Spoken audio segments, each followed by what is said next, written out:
Hey, hello everyone. Welcome back to my another video. বৃষ্টি ভেজে শিলিগুড়ির ওয়েদার কেমন লাগছে সবার? আমার তো বেশ ভালো লাগছে।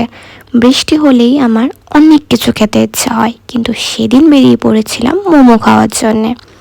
তারপর সাডেন প্ল্যান হলো একটু শপিংয়ে যাব। তারপর চলে গিয়েছিলাম অ্যাক্রোপলিস মলে। আর সেখানে গিয়ে দেখি সেখানে তো বিশাল ব্যাপার, বড় সড়ো মেলা বসেছিল সেখানে। আমাদের শিলিগুড়ির মেলাগুলো তো এমনই হয়, কিন্তু সেটা মেলা নয়, সেটা ছিল গোর্খা কমিউনিটির হাট। সেই হাটের নাম ছিল গোর্খা হাট।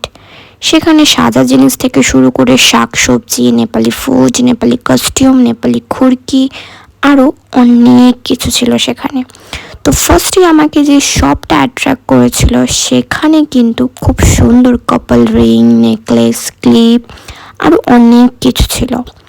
আমার নেকলেস পরতে একদমই ভালো লাগে না, কিন্তু কেন জানি না সেদিন নেকলেসগুলো খুব ভালো লেগেছিল, আর দামও খুব কমই ছিল, তাই পিঙ্ক হার্টের নেকলেসটা নিয়েছিলাম। তারপর আর একটু এগিয়ে দেখি খুরকির শপ ছিল। নেপালিরা এগুলোকে খুরকি বলে। আর আমি খুঁজছিলাম sel roti. You all know famous Nepali food sel roti. জানি অনেকেই খেয়েছো, কিন্তু আমি কোনোদিনও খাইনি, তাই সেটাই খুঁজছিলাম। অনেক খোঁজার পর শেষে ফুড স্টলগুলো পেয়েছিলাম। আসলে ফুড স্টলগুলো একটু ভেতরের দিকে ছিল, আর আমি দাঁড়িয়ে দাঁড়িয়ে সেল রুটি বানানোর প্রসেসগুলো দেখছিলাম। সত্যি বলতে দেখে এত লোভ লাগছিল, মানে কিছু বলারই নেই। আর প্রত্যেকটা দোকানে এত ভিড়, মানে কি বলবো আর।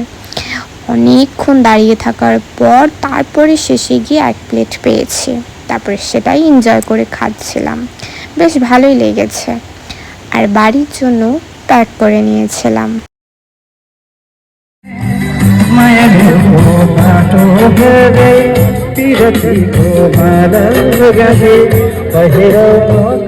তোমরা সবাই একবারই গোর্খা হাটটা ঘুরে এসো, সত্যি খুবই ভালো লাগবে তোমাদের।